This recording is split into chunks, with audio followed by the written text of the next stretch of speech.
Hello and welcome to Children's Lives Matter, the series that enlightens, encourages, and empowers parents to reimagine and individualize parenting to make raising emotionally balanced children a reality for everyone.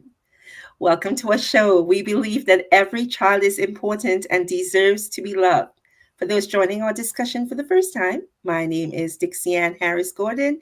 I'm streaming live from Louisiana, and I am joined by Vera Thomas of Georgia. Vera, tell us about today's episode. Well, hello, Dixie, and I'm so glad to be here. March is Developmental Disabilities Awareness Month. Developmental Disability Awareness Month is a crucial opportunity to foster understanding, compassion, and inclusivity for individuals with developmental disabilities. This observance underscores the importance of creating environments that empower individuals with developmental disabilities to lead fulfilling lives, access necessary resources, and contribute meaningful to their communities. And I just lost my screen. Okay, and sorry about that. You're, Today we will you're be we will be focusing in on neurodiversity. Our quote to inspire thought for this week was written by Temple Grandin, a professor, a best-selling author, an animal behaviorist, and an autism self advocate. And she says the most interesting people you will find are ones that don't fit your average cardboard box. They'll make what they need and they'll make their own boxes. Let's watch this video to learn more about Temple Grandin's experiences. You never get cured of autism. But what you do is you learn better, is you learn more and more things. Well, I didn't speak until I was 4. Now I have a BA and a master's, and I'm studying for my doctorate.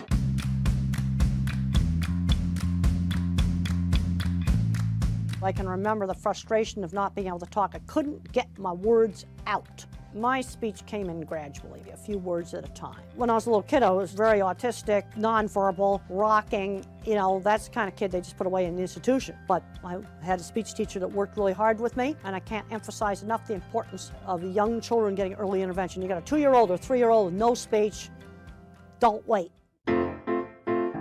High school was absolutely worst part of my life. Teasing, teasing, teasing. I got kicked out of school for throwing a book at a girl, teased me because teasing really made my life miserable. And the only places I could get away from teasing was the specialized activities. Things like horseback riding, electronics lab, model rocket club. The line was drawn in the sand. I was not allowed to become a recluse in my room. I had to get out and do things.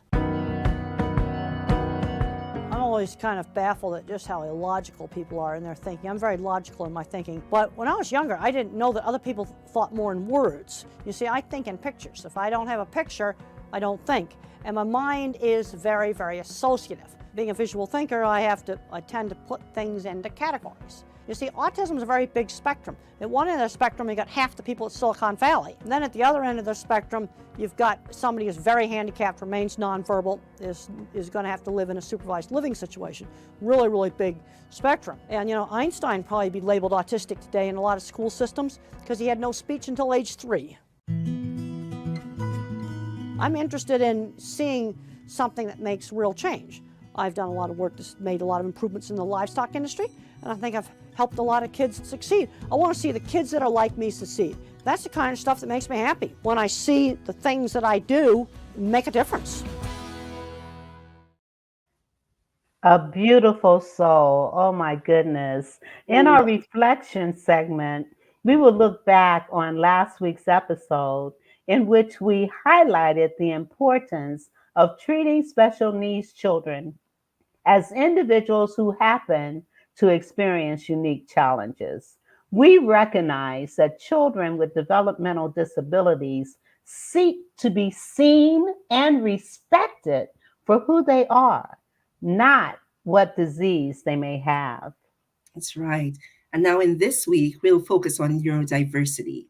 and the experiences of children who exhibit these challenges. We're going to start with a video that details a hopefully therapeutic process. April is Autism Awareness Month, and in that spirit, we want to introduce you to a very special young man named Chase. 7 Action News reporter Kim Russo took to Twitter asking if you would like to see more happy and positive stories right here on the news. This one is about Chase, the little boy who couldn't communicate with the world. His parents trying one last therapy in hopes for change. The results? Happy birthday to you. Happy birthday to you. Here's how it happened. Imagine living every day, not only unable to speak, but to make sounds. All through the time. This is video of therapists giving Chase, a little boy from Macomb County, a way to communicate with technology when he was 3 years old. Swish, swish, swish, go. Oh, good job. The idea is once you teach someone how to communicate one way, sometimes speech follows. Cookie. A year later, Chase had made some progress, but not as much as hoped. His parents had been told by some that it was getting to be too late for him to learn. There was a point where we thought at 4, if he's not talking, there's a good chance he's not going to talk. We're like, well, he's going to be nonverbal. They decided to try one more thing. They came here to the Kaufman Children's Center for an evaluation.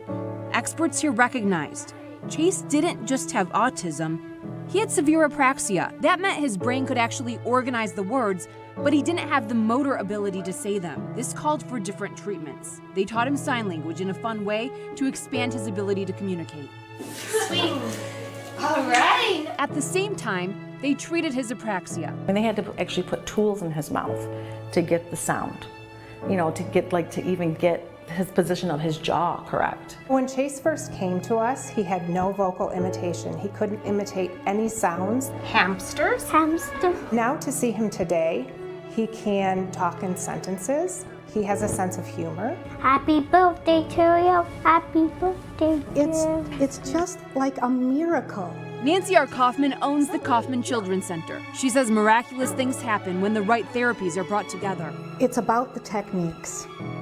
And so we may be doing something that isn't working for the child, and we may not have known that there was another way to approach the issues. Chase's parents are sharing their story because they want other parents of children who are nonverbal to know that sometimes a change of therapy can make all the difference. His journey's just been amazing. Brown bear, what do you see? I see a rabbit with a rammy. It's long, it's tough, but you gotta stay with it. He surprises us all the time. So you got to stay positive. In West Bloomfield, Kim Russell, 7 Action News. Wow, and you can see the tears in their eyes, and boy, I can't wait until that young man grows up. I mean, he's a little boy now, but I mean, with the progress, who knows what will happen. Cute and very special, right? And happy for that family to see this progress. And thanks to Kim Russell for bringing that to us. For sure. I'm sure you inspired a lot of people today. Amazing. It's long, she says, it's tough, but you have to stick with it. You know, I think about it's so inspirational. In a world today, there's so many evolving tools and technologies that help to support parents. A short time ago, there wasn't, Right. they didn't have those options. So if nothing else, it's inspirational and it gives them hope. Yes, Hope. absolutely. Accepting that a child is neurodivergent and embracing their differences, it can be one of the best things a parent can do for their child, encouraging their strengths, allowing them to engage in self-soothing behaviors such as stimming without embarrassment or shame. It's essential.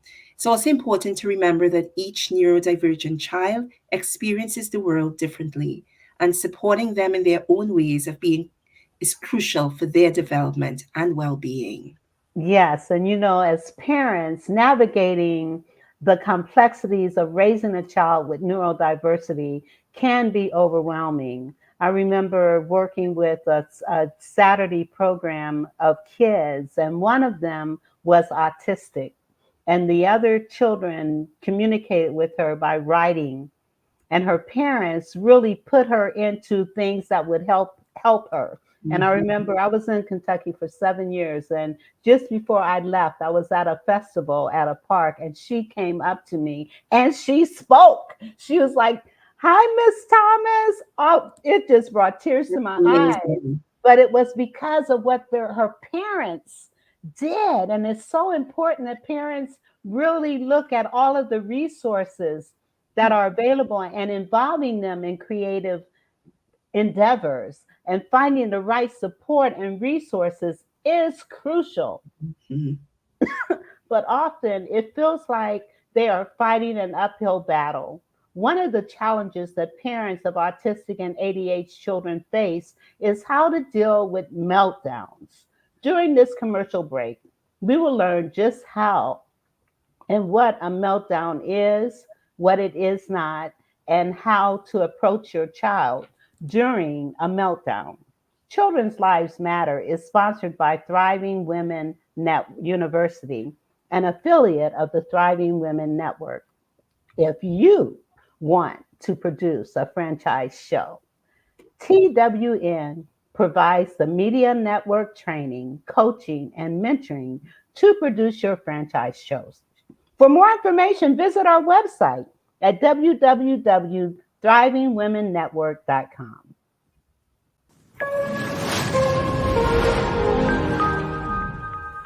Autistic meltdowns are not a tantrum. They are a neurological overload. It gets the body physically prepared to fight and flight by releasing lots of nasty stress hormones. Our brain activates cortisol, adrenaline, gets your heart pumping, the blood delivered to your muscles, so you can fight or run away, flee the situation. The difficulty is that autistic people will become overloaded from a lot of things because we are sensory sensitive, cognitively overloaded. The adrenaline, and your heart's racing so much and you're sweating so much, you can barely even think. I don't even know what I'm saying. I feel like I need to fight the situation to survive. Why does this happen? Triggers, baby, triggers. Iceberg theory. We all have a conscious, and underneath that, in the unconscious and the subconscious, are memories and other past traumas which we all keep bearing. We may be triggered because a routine has broken. We feel anxious outside of that, so we control a lot of the things in the environment to make it predictable. Some autistic people, when they melt down, will shut down, completely freeze, and go inwards on themselves. And I know that feels like you go completely numb. All the awful bad feelings come over me, and I actually become mute. I don't often speak for an hour or so when I'm in those states. Speaking about it makes me stim. Because it's a physical response, your autistic person cannot help this. It is not deliberate. It is our jobs as adults to react appropriately to autistic distress and trauma. See which one you think is more helpful. I'm having a meltdown and I'm hitting myself and I'm throwing things everywhere and I'm telling you that I hate you, and you're saying, yeah, well, I hate you too, and I don't think you're great either, and your behaviour is disgusting, and I'm never going to give you that present, and I'm cancelling your birthday party. The autistic person will fight and fight and fight because they feel it is the end of the world and they have nothing to lose. So try this. I know you are sad. I know you are angry. I am sorry you are in pain. How can I help? Is there anything I can do? Would you like me to go away? Would you like me to be quiet? Do you need a minute? Do you need a glass of water? Do you need a pen and a paper to show me? Can you show me through a movie or in a book? Can you draw how you feel? What are you afraid of? Validate your autistic. Validate how terrified they are in that moment. Even though it doesn't make sense to you, they may fight it. They may say to you, well, of course I'm not okay. Speak autistic. Speak in blunt, factual, logical terms. Say, I know you're not okay. I know you are sad. If you are finding that you are becoming overloaded from the meltdown, take a step back. That's not planned ignoring. That's you going away to get a drink, to look after yourself, regulate yourself, so you can be better equipped to help that person in distress. But you cannot do it if your fight-flight has been activated and you're fighting them as well. If you're in a situation with your meltdowns and you're asking, why is this not getting better? Ask yourself, are you fighting the meltdown as well? And if so, we have a few people in fight-flight here, and all of it needs to be deactivated.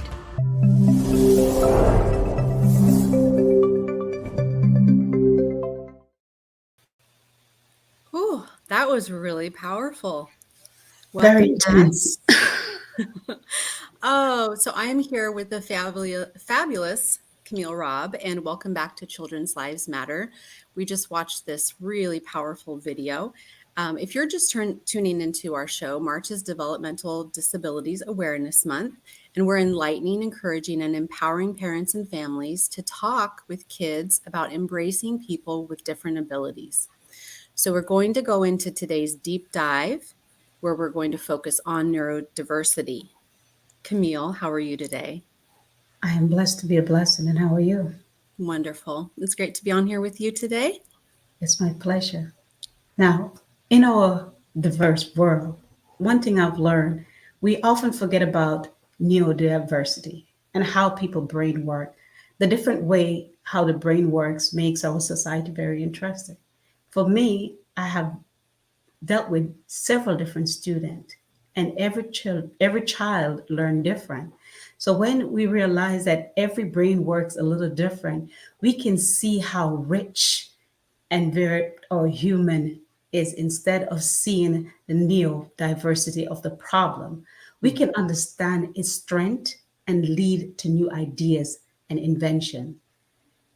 Temple Garden talked about how the San Francisco Bay Area level is people are moderate autism are increasing compared to the rest of the United States. Even though the place like Silicon Valley are known to be smart, innovative, some people say, well, they don't pay enough attention to autism or support those who have it. Good point, Camille. And in Silicon Valley, California, the demand for specialized skills in fields like computer programming, engineering, and data analysis has led some companies to actively recruit individuals on the autism spectrum, which is very interesting. So these individuals often possess unique talents such as exceptional attention to detail, pattern recognition, and problem-solving abilities, qualities that are highly valued in the tech sector. However, despite the potential for inclusion and acceptance, navigating the competitive and fast-paced environment of Silicon Valley can be daunting for individuals with autism.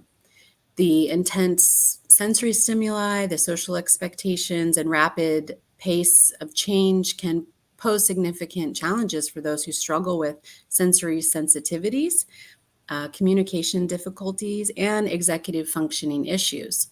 So we're going to watch this clip on autism and the tech industry. We'll be right back.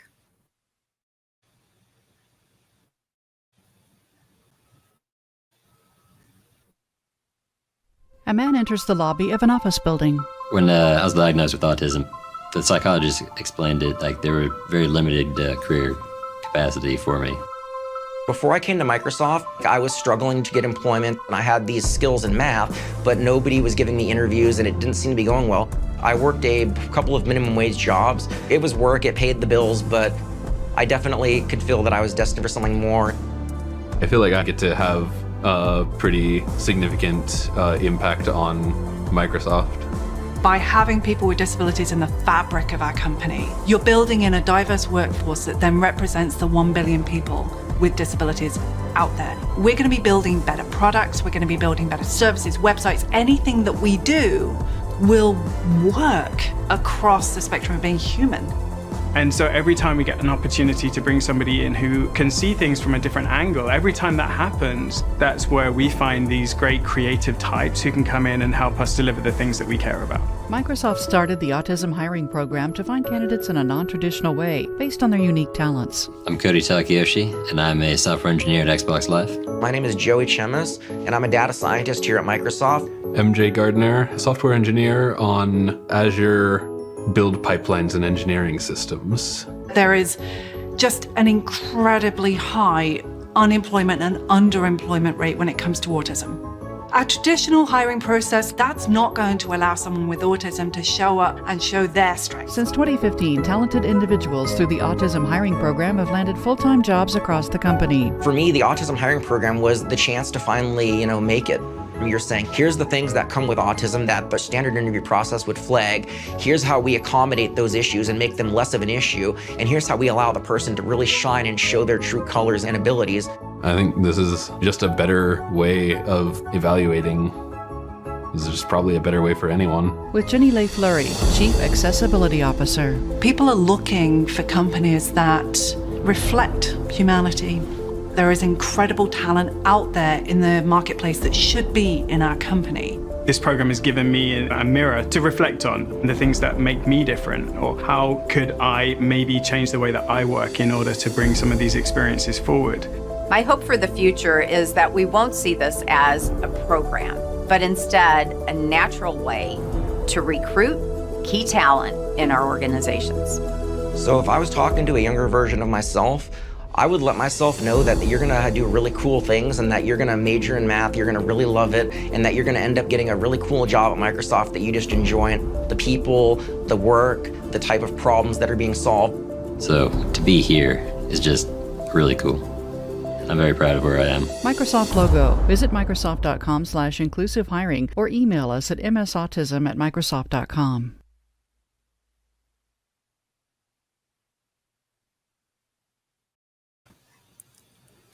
Now, if you took time out to watch that, you can see the power of diversity, okay?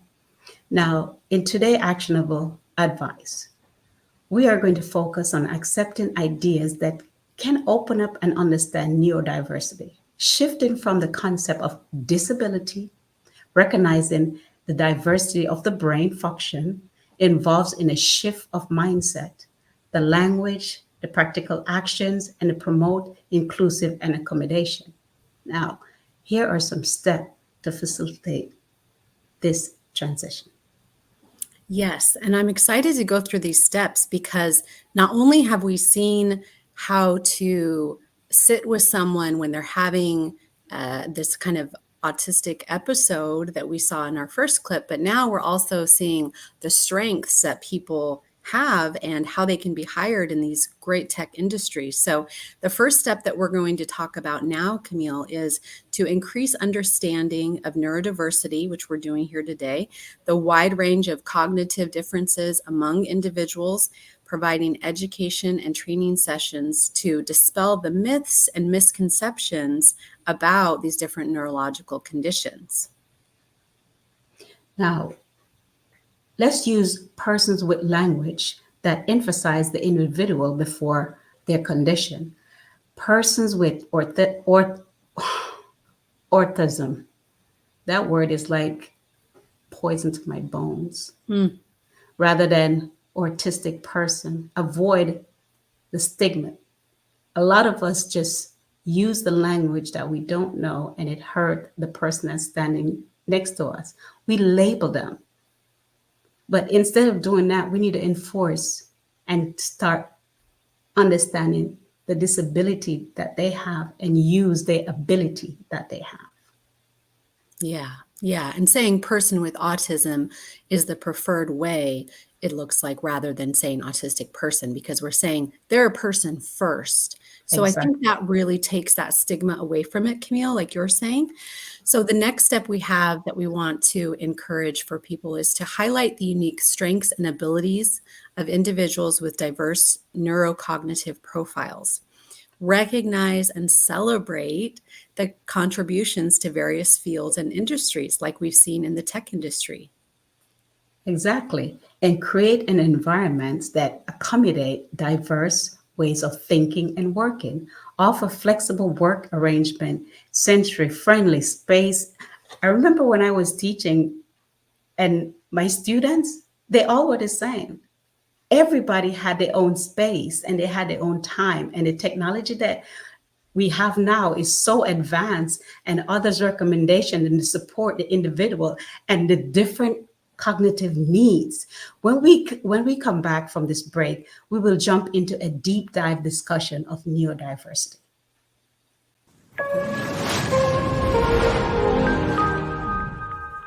Neurological differences like autism or ADHD are considered to be dysfunctional, disorders and disabilities under the medical model of mental health. There's too little attention given to enabling people with neurologically different minds to be accepted for themselves, to discover and celebrate their strengths, and to find a place in society that values their differences. When most of us think of diversity, we think of things like race or sexual orientation, but there's a different kind of diversity you might not know about: neurodiversity. Neurodiversity is the concept that neurological differences among people should be recognized and respected.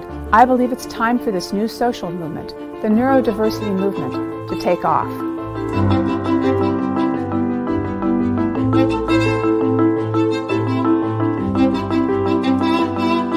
Neurodiversity is a part of our genetics and of our evolution as a species. The genes for autism and ADHD are not errors, but rather are the result of variations in the human genome that have and will continue to have advantages for society. One of the genes associated with ADHD, the DRD4 gene, is known as the novelty-seeking gene.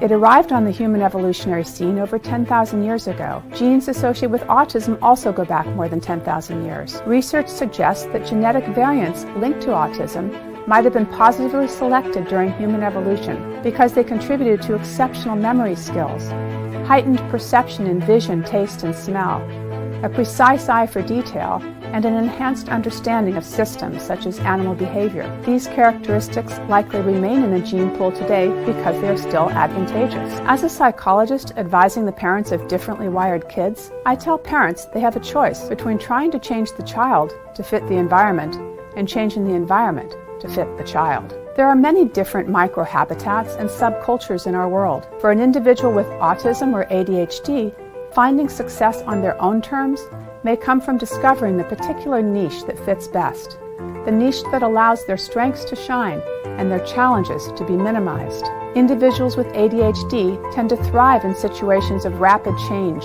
variety, and that reward creativity and out-of-the-box thinking. A career as a comedian, detective, entrepreneur, journalist, actor, EMT technician, or photographer could be. I'm not saying that having autism or ADHD is easy. And I don't mean to downplay the real suffering that can be caused by having a neurodevelopmental condition, disability, or difference. But it's also time the world sees the beauty and value in brain differences. Neurodiversity might be every bit as crucial for the human race as biodiversity is for life in general. My vision is for a neurodiversity tolerant and accepting society where differences are celebrated for the depth and dimension they bring to the human condition. I want children whose brains are wired differently to be encouraged to find their niche instead of changing to fit other people's ideas of normal. Diversity in every sense makes our world a better place, and people who think differently are a huge part of that.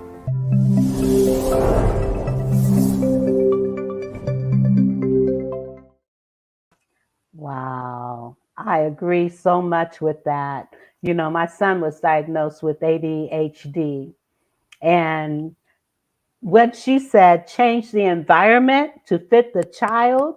Mm-hmm. When you put a child that has ADHD into a structured, sit down environment that schools teach, you know, the way that schools are, it doesn't work, you know. And with him, music, now this boy could sit and play a musical instrument for hours. He could produce music for hours. I mean, sit for hours doing that, but yet he couldn't sit still in school. And even he works in sales, and even as a salesperson, he can't sit at a desk. And so the company that he worked for allowed him to walk around and talk on the phone because he was a high producing salesperson. And so being able to fit the environment to be conducive to the condition and is his so strengths. important. Yes. Finding the strengths and focusing on those. Yes, getting the right environment. Such a good point, Vera. Welcome back, everyone, to Children's Lives Matter. I'm Jessica Sheehan. I'm here with one of my co-hosts, the fabulous and wonderful Vera Thomas. So we are here together, and we're going to go into our deep dive discussion now. So we're going to explore the gifts that can be part of experiencing neurodiversity. Now, individuals on the autism spectrum often exhibit exceptional attention to detail, pattern recognition, and deep focus, qualities that are highly advantageous in fields such as mathematics, science, engineering, and the arts, very similar to what Vera was saying about her son. So their ability to think outside the box and approach problems from unconventional angles can lead to groundbreaking innovations and creative solutions. So wonderful. So similarly, individuals with ADHD may possess boundless energy, creativity, and a knack for multitasking, making them well suited for dynamic and fast-paced environments where quick thinking and adaptability are valued. Furthermore, individuals with dyslexia often have strong visual spatial skills, creativity, and problem solving abilities, which can be assets in fields such as design, architecture, entrepreneurship. And by reframing neurodiversity as a superpower rather than a limitation, we can create environments that nurture and celebrate all individuals' unique talents and contributions. Embracing neurodiversity then promotes inclusion and equity and fosters innovation, creativity, and resilience in our communities and our workplaces. Yes, and I think about Cher, and I also think about Whoopi Goldberg, both of whom were dyslexia, but yet they could memorize scenes and skits and their acting things. And so by adapting to neurodiversity informed approach, we can create more inclusive and equitable societies that recognize and value the diverse ways in which every brain works.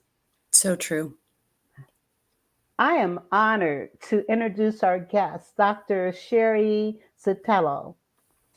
She is a licensed psychotherapist and the founder of the Psych series and the creator of the Faces of Illness. Hi, Hello. everyone. Hello, Hi, Dr. Sotelo. How are you guys doing? Great. How are you? Fantastic, as always. What a That beautiful is day to great. be here. Love the topic. One of my favorites. Well, we're glad you are here. And let me ask you, what is your take on the shift to identifying as neurodiverse rather than a specific diagnosis? Well, it's interesting because that does open up the doors to say, hey, I think in not this, again, very identified, maybe clinical criterion way, because now as we evolve as humans, we've learned new techniques. Our brain is constantly changing, much like our cells. So it opens up the door to have this wide range to operate from. So it's actually quite the justice as opposed to an injustice to see it as a neurodiversity as opposed to a closed box. Because as a treating clinician, one of the things that's very common is you will see ASD coupled with ADHD or other possibly impulse control disorders or anxiety and depression. So it really allows us to say, hey, as a whole, we are dealing with this child and or adult that has a neurodiverse thinking pattern. So what do we do to help them empower themselves to take control of their life? Because it really is a beautiful brain. It's not until maybe the last couple of decades where we've perhaps seen it not in a great light, which that's okay. It's what happened. But like you mentioned, Einstein or some of our other inventors, our early entrepreneurs, there's reasons that these brains can do what they do. And it's phenomenal. It's everything about, hey, their focus is perhaps not in the social setting. They're not succumbing to peer pressure. They have tapped into this absolute genius that may surround musical notes or mathematical calculations as opposed to emotional vocabulary and or proper relationship interaction. That's all right. It's how we've really been able to industrialize so many societies. And so we forget, or often we forget to highlight that. And that's why I think I love the first 35 minutes of this segment. I'm like, yay, everything that I've been preaching probably for 22 years now, saying, okay, this is the way we have to go with this. We need to embrace it because neurodiversity is a thing that's helped us every step of the way. It's beautiful. It is beautiful. And as we've seen from these videos, many neurodiverse children and adults are very intelligent people. They run the highest IQs. Yes. And so Absolutely. if you could advise parents on one thing to support their neurodiverse child, what would it be? Find out what they're really great at. Absolutely acknowledge, appreciate, hear them, do the things that actually allows them to empower themselves, like, hey mom, hey dad, or hey caregiver, or hey loved one, I'm super great at music. I don't really like my homework so much. How can that parent maybe learn how to integrate music with that homework? It's being able to compromise. Sometimes as adults, we enjoy the structure because we have to live by societal rules and laws, etc. But we forget that kids don't possess logic and reasoning and judgment not until their early 20s. Sorry to break some hearts there, but that's just the way it is. And so if we can get into that kid's space from the parental aspect or caretaker aspect, caregiver aspect, this even goes with school officials. When you recognize that there's a small struggle, take that time to say, hey, what did you hear when I said this? Because if I'm seeing the struggle, maybe that just wasn't understood. And then say, okay, now we get to build on it. Make it fun, make it interactive, participate. Don't veer away from it scared. There are so many people out here, like all of us, that are ready and willing and able to help come up with the ideas, come up with strategies, come up with new plans, maybe new outlets recreationally that's going to help that child thrive. Absolutely. Sherry, thank you again, Dr. Sotelo, for being here. It's so great to have you. And I wanted to get your take on another angle of this. So parents of neurodiverse children may face a lack of understanding and support from neighbors, family, friends. Maybe the parent is on board and knows how to best meet the needs of their child. But with these outside entities who have these expectations of maybe normal behavior from the child, what advice do you have for handling this? If it's someone that's within that parents' caretakers' personal circle, invite them in. Allow them to understand, oh, hey, my child loves to do this thing. I know it doesn't maybe look like your child, but this is the beauty of what they can do. Or for those, depending on where on, say, the spectrum or level of ADHD or ADD that exists, why isn't your child just sitting down with like the rest of the kids? Oh, you know what? His brain operates or her brain operates best in movement. So we actually get more retention with all the movement. So it's really reminding the parents and the environmental adults that patience is something that we as adults work with and learn to cope with, and embracing that children are still just children and that it is okay. So educating from one to another, the best way to get homeostasis and a beautiful environment is to bring everybody onto the same page. Yes, that makes a lot of sense. And that's really empowering for parents to hear that that's how they can best support their child and get everyone on the same page. So next, Dr. Sotelo, I wanted to hear from you, based on what we've learned in the show today, what are we missing when it comes to helping our children embrace their uniqueness, including any neurodivergence, please? Okay, so there is one thing that I've been, I don't want to say within my practice, because this is actually across the board in all clinical practices, that there is a difference between the genders. And I know that's probably not the most PC statement to say right now, but this is really about a hormonal based approach to recognizing ADHD and autism and how it expresses itself. So I think most of us believe and understand that ADHD are these children that just bounce and bounce and bounce and bounce. Well, typically that is more testosterone based, that you'll see that more clearly in boys. However, in young girls, it's the thought process based. Their mind is going bing, bing, bing, bing, bing. So it looks like anxiety, a retraction from social environment. So it looks like depression. It looks like other mood disorders. And so more often than not, we are finding that young girls or young females are misdiagnosed into the mood categories or anxiety categories as opposed to, though ADHD and ASD are both within the anxiety category, it's just labeled a little bit differently. So opening up and really understanding, hey, is there something beyond just this energy field that we're seeing from the child? Is there a bigger neurodiversity that we have to address? What's their thought process like? So having parents take the time to do full clinical testing, psychological testing is important. I know it's very difficult to get into all of our mental health practitioners today, but it is worth knowing exactly what you're working with. But I also have to mention, sadly, a big portion of my adult clients, young adult clients, have made it through childhood, have made it through adolescence, and have come up into their final formation, that frontal lobe development years from 22 to 27, that's across both genders, without knowing that that's what was going on.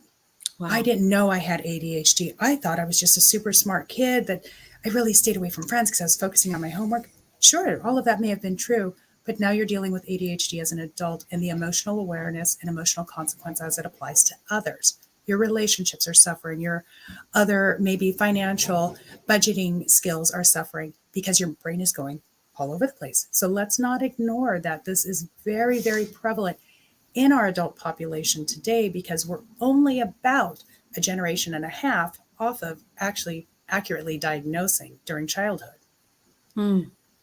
This is such valuable information. I myself may have ADHD. And it's really ironic as a clinician, and it wasn't until my 30s, well into my practice, and I'm going, hello, Sherry. That's everything that you do for your clinics. My clinics were guided to ADHD and ASD for children and young adults. I'm like, this has been you the entire time.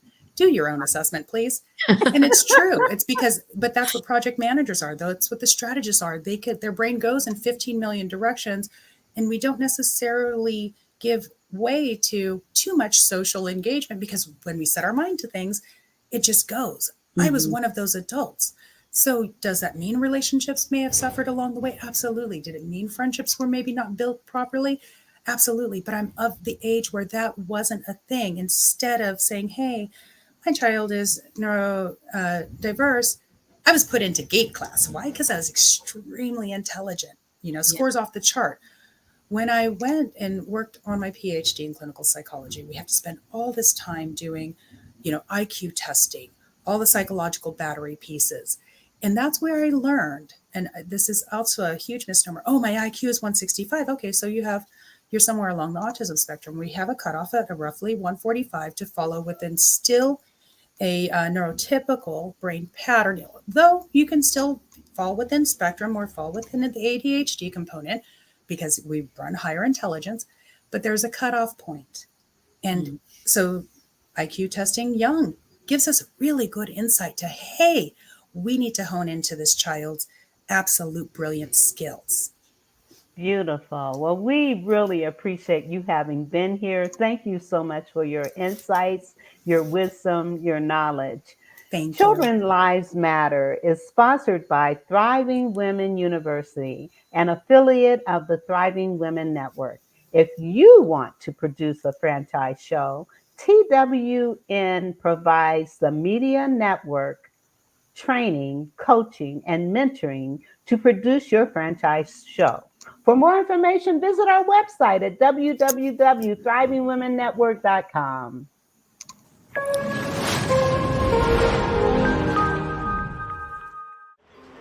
Living with an invisible disability is soul-crushing, but it empowers me to make a change.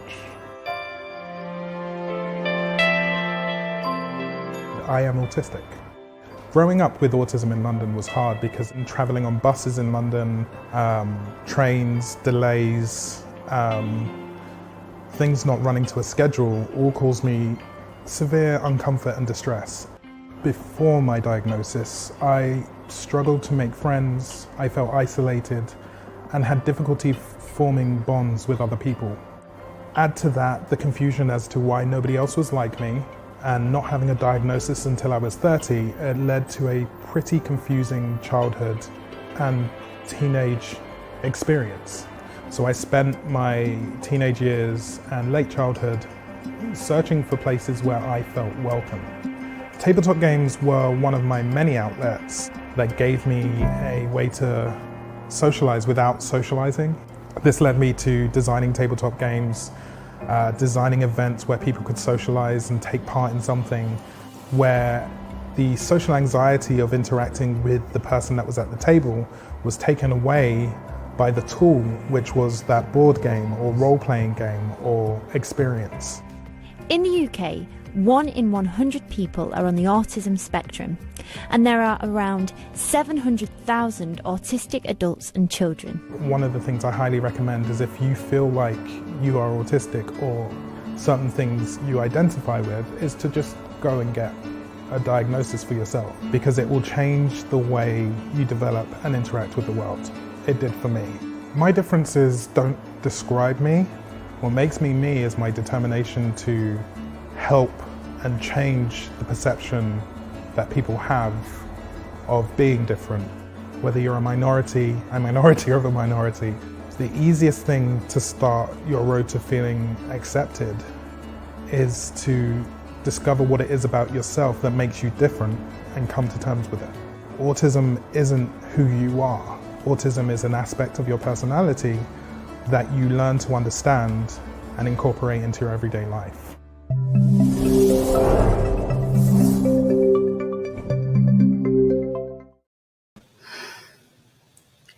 That was very hard to watch, to figure out at that age. You know what, though, Camila, we're learning so much just from this one episode. I'm thinking of the interview. What a powerful interview. Yes. So many great tips. There is so much to learn and grow as we evolve. Well, to audience, welcome back to Children's Lives Matter. So today we're delving into a new way to view brain differences, not as a disability, but rather as a unique brain operating system. Some parents, I've worked with them, so I can tell you from experience that with their children, they think that learning different may compare their child progress that the kids who learn, the normal way. Mm-hmm. They might worry about how well their child does in school, how they get along with others. But when parents understand that their child brain works in a very unique way, they realize that there isn't a disability. Mm-hmm. Instead, they will see that their children are special strength that might be a bit different and to consider them normal. Mm-hmm. It's really about the parents accepting that their child is different and to celebrate those differences, supporting their child's strengths and letting them do the things that will help them, stay calm, like, fidgeting, repeating themselves, moving around without feeling embarrassed. This is more important, especially when you see the child is trying to get your attention. Every child thinks differently, and the experience in this world, they need to do it their own way. Yeah. So a lot of parents need help when it comes to understanding that your child is very unique and you have to just watch them grow into that happy person that they can be. Yeah, so true. Well, in today's insightful reflections, we are highlighting Dr. Delia Craybill for her insightful article in Psychology Today. It explores the concept of self-compassion for parents of neurodiverse children. She delves into the importance of cultivating self-compassion and helps us to cope with challenges and the stresses of parenting a neurodiverse child. In the next clip, we're going to experience a self-compassion exercise that parents can use. I don't know anyone who wouldn't benefit from more self-compassion.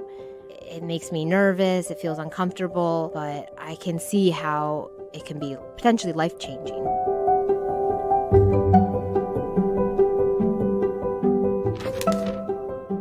Step number 1, think of a situation in your life that is difficult and causing you stress.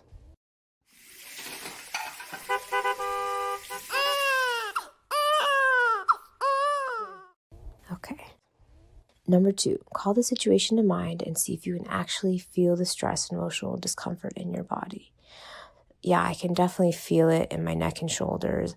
I know that's where I carry a lot of my anxiety. Okay, step number 3, say to yourself, this is a moment of suffering. This acknowledgement is a form of mindfulness, of simply noticing what's going on for you emotionally in the present moment without judging that experience as good or bad. You can say to yourself, this hurts or this is stress. Use whatever statement feels most natural to you. So, this sucks. How many more days left of this do I have? So just saying this is stress or this sucks, but that's okay. Those are statements that feel natural to me. Step 4, say to yourself, suffering is a part of life. This is a recognition of your common humanity with others, that all people have trying experiences, and these experiences give you something in common with the rest of humanity. Other options include other people feel this way, I'm not alone, or we all struggle in our lives. I think the I'm not alone statement really resonates with me. I think that a lot of other active duty military psychiatrists probably have somewhat of a similar sentiment. Just that knowledge that you're not alone really, really helps. Number 5, put your hands over your heart. Feel the warmth of your hands and the gentle touch of your chest and say, may I be kind to myself. This is a way to express self-kindness. You can also consider whether there is another specific phrase that would speak to you in that particular situation. Examples include, may I give myself the compassion that I need. May I learn to accept myself as I am. May I forgive myself. May I be strong and may I be patient. Oh, may I learn to accept myself as I am. I think that really hits the nail on the head. May I learn to accept myself as I am.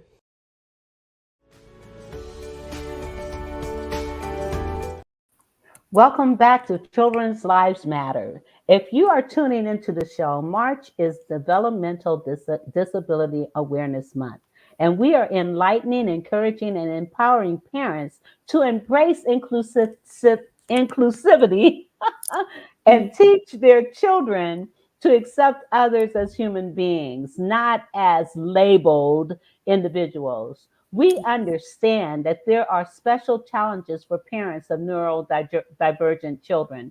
And in today's actionable advice, we encourage these parents to take mindful moments of self-compassion.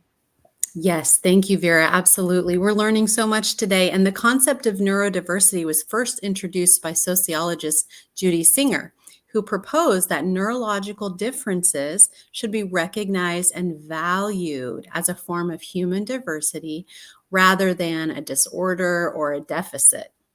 This idea was later expanded upon by activists and scholars in the autism community, and the term neurodiversity gained popularity in the early 2000s to promote the celebration and accommodation of neurological differences rather than their pathologization, labeling, and stigmatization. That's a lot to say, but our call to action for all viewers is to see the gifts in the human being rather than focusing on the diagnosis.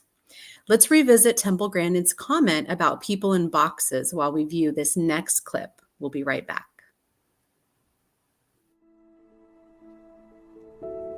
It's so easy to place people in boxes, drawing lines, creating sides. There's us, and there's them. Those we feel comfortable around, and those we don't. There are those of us with many chapters, and those just starting their own stories. There's the well-to-do, and those doing what they can. There are those we share something with, and those we don't seem to share anything with. Welcome, and thank you for coming today, guys. Today I'm going to be conducting an experiment where I'll ask you a series of questions. Now, these questions will be very personal questions, and for us to get a true result, I need you to be completely honest with how you respond. The first question I have is, who in here was the class clown?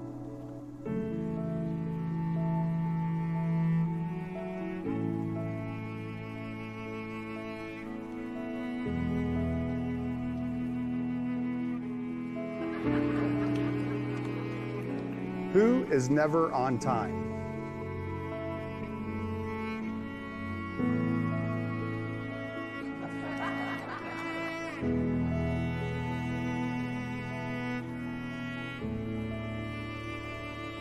And then there's us. We who have tattoos.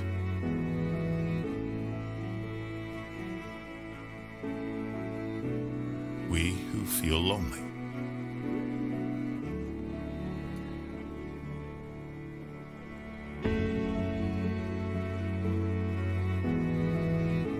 We who have been bullied.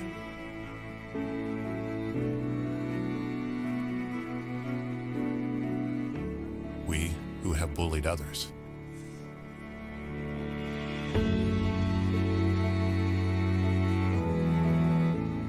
We who are madly in love.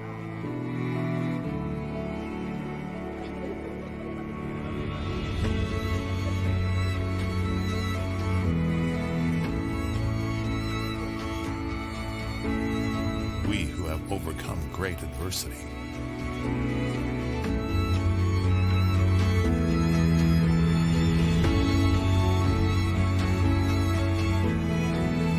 And there's the lucky ones, whose team won the championship this year.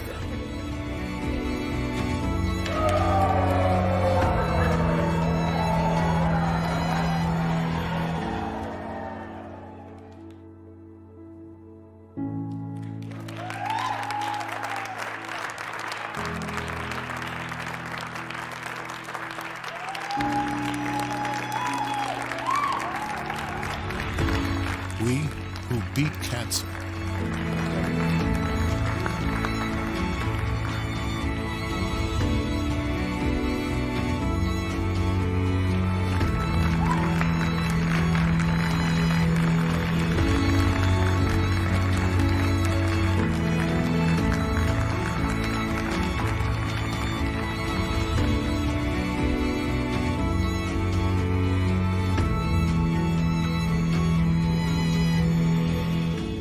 And then there's all of us.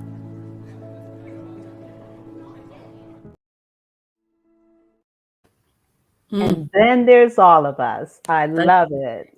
That's right. We have more things that we are alike on than differences that we have. So boxes are really not what it's all about. All right. So we appreciate everyone who's joined us today, however and wherever you're watching on Children's Lives Matter. And as a reminder, our program is sponsored by Thriving Women University, an affiliate of the Thriving Women Network. If you want to produce a franchise show, TWN provides the media network training, the coaching, and mentoring to produce your franchise show. For more information, you can visit our website at thrivingwomennetwork.com, and we will be right back.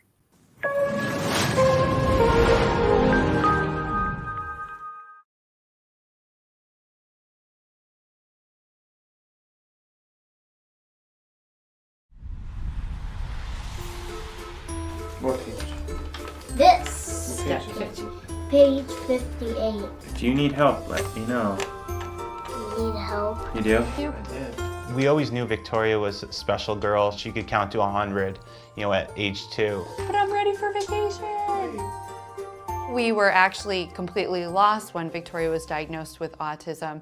So we found the Yale Medicine Child Study Center online.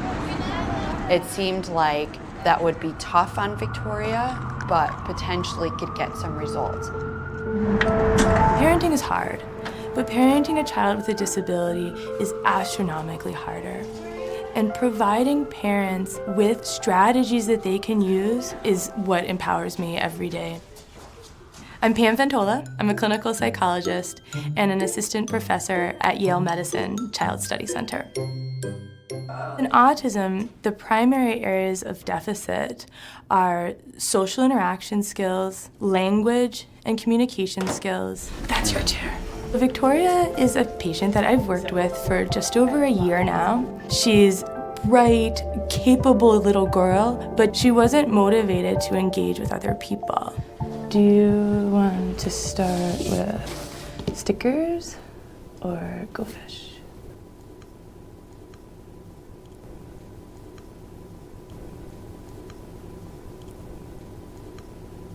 Let's play go fish. What we offer at Yale Medicine is individualized treatment. Pivotal response treatment is abbreviated PRT. It's a behavioral treatment to support language development and social interaction. You want the rod? Yes. Sure.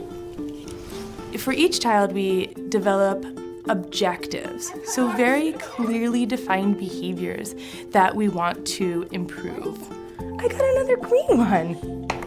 I'll dump the rest.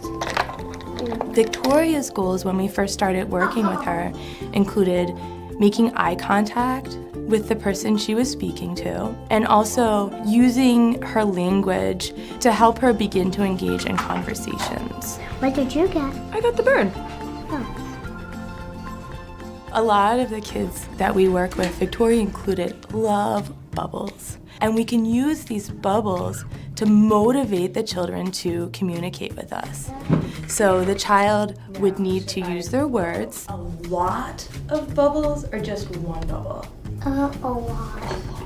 And then I'd reinforce it by blowing the bubbles. When Dr. Ventola and Victoria were working together, you could kind of see on Victoria's face, this is what I can do. This is something that I can say to get what I want and be motivated. I'll put them in the middle. Did you get a sun? No, but I got something else that I think you really like. Blue? Your favorite. This is great. I like how you're prompting her. And for all of our sessions, Victoria's parents observed or were interacting with Victoria with us. Wait a second. Oh, no, Daddy your boo. face is better. Ready? All right, close your eyes. I definitely felt hopeful.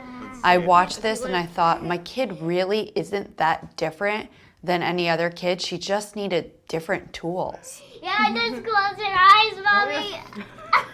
It required a great deal of commitment from us to take home the things that Dr. Ventola was teaching us in that setting. Step 31. What pieces do Out of Victoria? The reaction was an amazing transition from where she was to where she is today. I felt that. Well, I feel them all, every single one of them. We would really like to thank our Prime viewers from around the world and our guest, Dr. Sherry Sotelo, of course, for supporting today's mission to enlighten, encourage, and empower parents to have a conversation with their children on how to embrace people with developmental disabilities.